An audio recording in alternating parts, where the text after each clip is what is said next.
আসসালামু আলাইকুম, Sabina cooking house and blog থেকে স্বাগতম। আশা করি আল্লাহর রহমতে সকলে ভালো আছেন। আজকে আমি কিভাবে গাগরা পাতা দিয়ে মজাদার রেসিপিটি তৈরি করলাম, গাগরা পাতা দিয়ে শুটকি মজাদার রেসিপি, চলেন সবাই দেখে নিই রেসিপিটি আমি কিভাবে রান্না করলাম।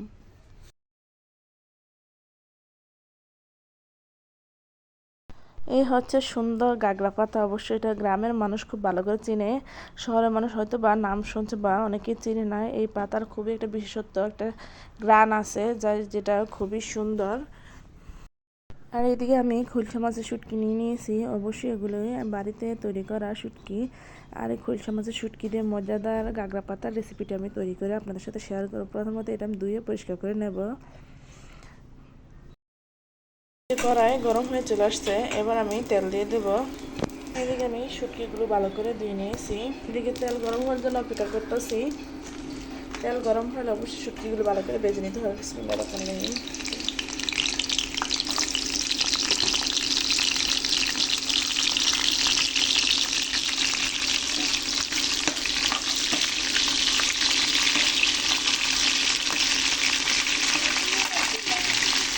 এদিকে আমার শুটকিগুলি ভেজে নেওয়া হয়ে গেছে, এবার আমি তুলে নেব।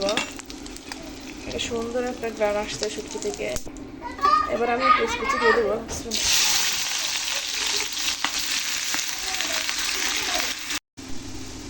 দিয়ে দিচ্ছি হলুদ, মরিচ, ধনিয়ার গুঁড়া,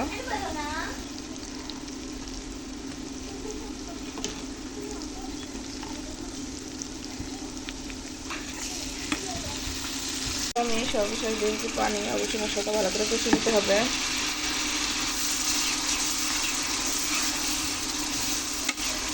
গাগরা পাতা দিয়ে হাতের শুটকি ভুনা রেসিপি। দিয়ে দিচ্ছি কাঁচামরিচ,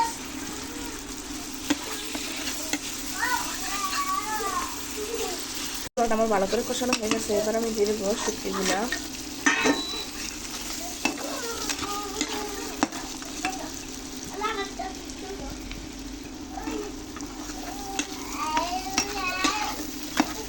এবং শুটকির সাথে দিয়ে দেবো গাগরা পাতা।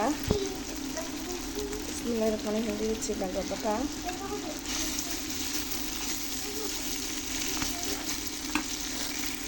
দেখেন গাগরাগুলো কিন্তু একবারে কমে দেখেন অল্প হয়ে আসছে। একটা সুন্দর একটা ফ্লেভার আসছে। অবশ্যই মজাদার একটা রেসিপি, আপনার বাসায় ট্রাই করবেন। অবশ্যই খেতে খুব সুস্বাদু শুটকি দিয়ে গাগরা পাতা।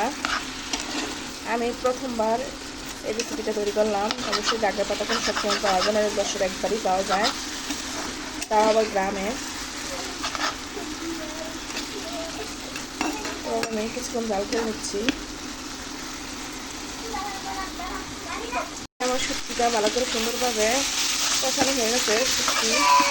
এবার আমি অল্প পরিমাণে দুধ দিয়ে দিচ্ছি।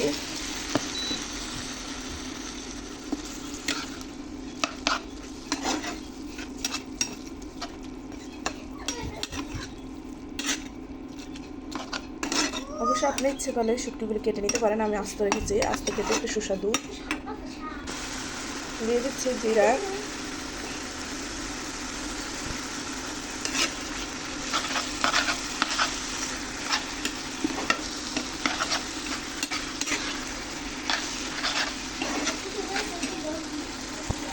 সর্বশেষ আমি দিয়ে দিচ্ছি ধনিয়া পাতা। অবশ্যই ধনিয়া পাতার পরিমাণ একটু বেশি দিতে হবে।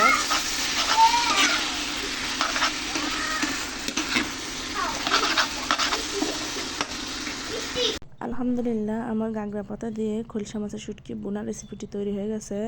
দেখেন কতটা সুন্দর ও লোভনীয় দেখাচ্ছে, আর খেতে তো খুব সুস্বাদু মজাদার। আপনারা অবশ্যই বাসায় ট্রাই করবেন। আর আমার ভিডিওগুলো যদি ভালো লাগে তো অবশ্যই আমার পাশে থাক। সকলের জন্য দোয়া রইল। ফি আমানিল্লাহ। আল্লাহ হাফেজ।